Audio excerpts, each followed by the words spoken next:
If you're struggling to find balance between juggling work and mom life, you're in the right place. Today, I want to share 5 tips on how to better balance working full time and also being mom to young kids, especially. So, let's get straight into it. Before I actually get straight into it, I just wanted to say, just to give you some background, that I am a mom too. I have 2 little kids. My daughter's almost 4, and I have a 2-year-old son. And I'm working full time in real estate agency. I normally work 6 days a week, and it can get hectic. But I'm here to tell you that it is possible. You can be happy at both your work and also your home, and you don't need to necessarily sacrifice one or another. There's definitely fine line to find the balance, and you can do it too. If I could do it, you definitely can do it too. So let's get straight into it. Tip number 1: stay organized and always plan ahead. And what I mean by that is just simply picking up all the crap from the floor day before you go to sleep. So if you have toys laying around the floor, pick them up, put them back in the baskets, sort them out in boxes, and also wash those dishes. Don't leave them for tomorrow morning. That's gonna get you stressed and overwhelmed the first thing in the morning when you walk in the kitchen to make yourself coffee, and you don't want that. Trust me, you don't want that. It's gonna change. These little changes that you make in your life gonna have such a big impact on how your day is going. Also, try to plan kids' lunches day before, so you don't need to stress in the morning packing their lunches, thinking what to put. Find those 5 minutes in night time to do it before you go to sleep. Trust me, you'll thank me for that one. And also with breakfast, even if you don't want to maybe pre-make the breakfast for them, at least write down a plan exactly what you're going to give them. So whether it's going to be porridge or making pancakes or just giving them a sandwich or granola, anything you want to do, make sure you write it down so you don't need to put that extra thought into it. And maybe, like, I get so overwhelmed when I need to think what to make them for breakfast every single morning, and I really found that it helps when I have a set plan. It's written down. All I need to do is pick up the paper in the morning and just do what it's written on it. I can tick it off and go on the next task. So definitely try to implement it in your life. Even if you think it's maybe not working for the first week, just stick to it for at least a month and just see how it impacted your life. Are you finding mornings to be way less stressful and easier? Because I definitely found a difference, and I want to see how you're going. Please let me know in the comments down below if you do try that. All right, tip number 2: prioritize self-care. It's so important.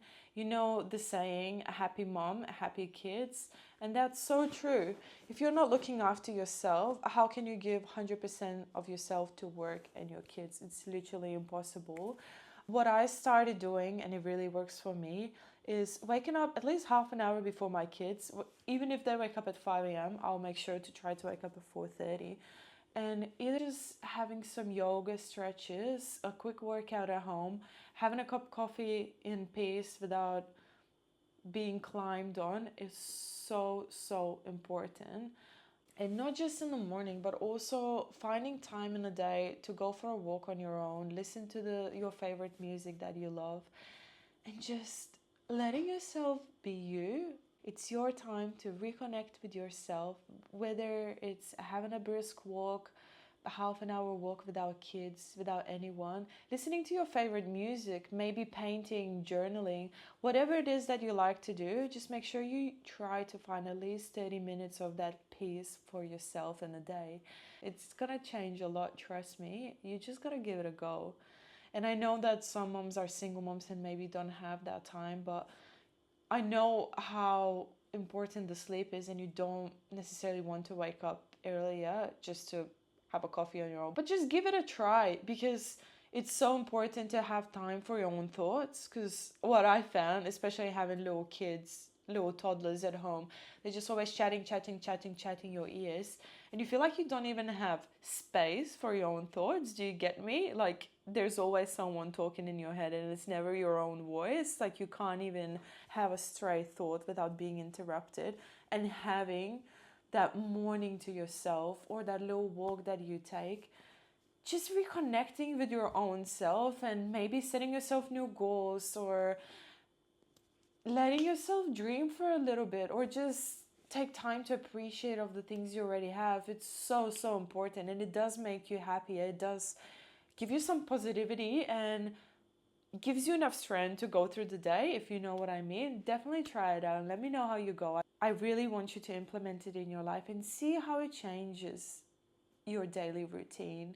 Tip number 3 is set boundaries. You have to set clear boundaries between when is a work time and when is family time. If you are spending time with your children, please make sure you put your phone down, you don't answer those phone calls, you don't go check that quick email, and just fully get on your knees on kids level, play with those cars. And even if you just spend undivided attention for 15 minutes, you will see how much the interaction with each other change. If you do have 2 kids, they start playing together and they actually play better with themselves if you give that time, just undivided attention to them. It changes so much. It's actually crazy how kids feel when you're not distracted by anything else. Because imagine from your kids' point of view, they always see you on this phone like this, and they see that there's something more important than what they're saying to you all the time. So it's really important to just put that phone down and just embrace being mom when you do have that time. I understand that we are really busy in this day and age, but that's why it's important to implement every single tip that I'm giving you today, because the big picture is all of them together, not just one tip, but all of them that will actually make a big difference to your life. And when it is work time, please don't feel guilty. I know us moms always feel mom guilt no matter what we do. If we're at work, we feel guilty because we're not with our children. When we're with our kids, we feel guilty because we're not earning money.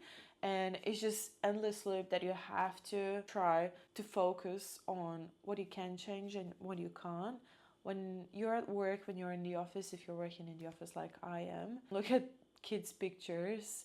Don't try to think what they're doing right now and just do your job. This is the hours that you're meant to sit in the office and do your work. I know it's not always as easy and it really depends what work you do, but it's so, so important to have a set boundaries on when it's a work time and when it's family time. I know you can't always just put your phone down and not look at your emails if it's a day when maybe you're working from home and you still have kids. But I'm talking about when it's family time, when it's a weekend and you don't need to work, don't pick up your phone. Don't look at those emails. Don't answer those phone calls. Fully switch off. Put your phone in airplane mode. That's the best thing that I found that helps me when I don't get those pop-up notifications that make me look at my phone. I just put in airplane mode. And then on the days when you do need to concentrate on work, please, please do not feel guilty that you're not playing with your children or you're not there with them and someone else is watching them, or they're in school or they're in daycare or their dad's watching them or nanny. Does not matter. It's okay for you to work and have days when you fully spend your day completing the tasks that are important. You have to work, right? In this day and age, who can afford not to work? I mean, I wish I was that person, but it's also okay just to love your job and want to do it. There's no shame in that at all. As long as you still make time for your family and you feel like you do have those boundaries where when you're home with them, you don't work. You fully are a mom. And when you're at work, you can fully concentrate on the job that you're doing. Do you see the difference? Because I find a lot of the times us moms especially, we're at work but then we're still worrying about our children, so we end up scrolling to photos of them, calling the nannies, checking how they are. And it's not that it's a bad thing, but it's also distracting you from your work, and you're at your work to do your job right now. So what you should be trying to do, even put headphones in if you can, if your work allows you, to distract you, and then just do your work, do those tasks, and then go home and cuddle your babies and give all your attention to them. Turn that phone off and see how setting those boundaries makes it easier for you and slowly gets rid of that constant mom guilt. Trust me, it definitely helped for me. I hope it helps for you too. Tip number 4, set realistic goals. What I want you to do is break down your goals into little manageable tasks for work and for home. So if you're trying to build your business, don't just write down your goal to make 6 figures in the next 6 months, because how realistic is that if you're just starting out? Not really, right? Instead of writing that, how about you sit on Sunday morning and write down all the little things that you need to do for the next week. So, if you're starting a business, maybe you need to order some inventory or do some marketing or organize photo shoots for the products that you're gonna make. Or if you're working in the office like me, I always have a calendar with the tasks I'm gonna need to do for the week. And the best thing, if you write them down and you can tick them off as you go. So every single week you still feel like you accomplish stuff and you're not stressing yourself out that you're not there at the six-figure job yet. The little things, the little tasks that you do every single day that help you achieve the big ones, the big dreams that you have. And you can't skip any of those steps, unfortunately. I know a lot of us want to, but in order to do have six-figure job, you have to tick off those little tasks every single week. And the more manageable you make them, the better you feel about yourself. And same goes to home. Try to set realistic goals for yourself, you as a couple with your partner if you do have one, and your kids. And make house chores fun. That's another thing that I found that helps so much when, with the kids, like taking rubbish out, make it a game. Who can carry the bag? Every little thing like that makes them feel more involved. And then those chores that you have at work, even doing laundry, they love helping me like put the laundry on the dry rack because they feel involved. And then you have that extra time to reconnect with each other, even if you're doing house chores, which is not just playing. Kids love to be involved in everything you do, and that makes you tick off those little tasks at home off your list, which is amazing. Tip number 5: practice mindfulness. Incorporate mindfulness to stay grounded and manage stress. And this could simply mean by starting your day with a little bit of meditation, taking deep breaths, and just being grateful for another day. Try spending time in nature to engage your senses by observing the sights, sounds, and smells around you. And to finish off your day, do some gratitude practice. Write down 3 things you are grateful for each day. This will shift your focus from stress to positive aspects of your life. You can also do this with your kids and your partner at the dinner table. Why don't you ask your kids what are the best 3 things that happened to them today? What are they grateful for? What made them the most happy? And same to your partner. It's your time to not only eat, but have that connection that you didn't have throughout the day because you were all busy doing different things. It's so important to find those tiny little seconds in your daily routine to give that undivided attention to each other and have time to just feel grateful for what you already have. So you send that message to universe that you want more of that. This could be a good time to reconnect after a tiring day and share your feelings. If you stayed this long, thank you so much for watching. I hope you implement these 5 tips into your daily routine and let me know how you go. I really want to hear some feedback. Let's keep reinventing ourselves to be the best version of ourselves possible. See you in the next one. Bye.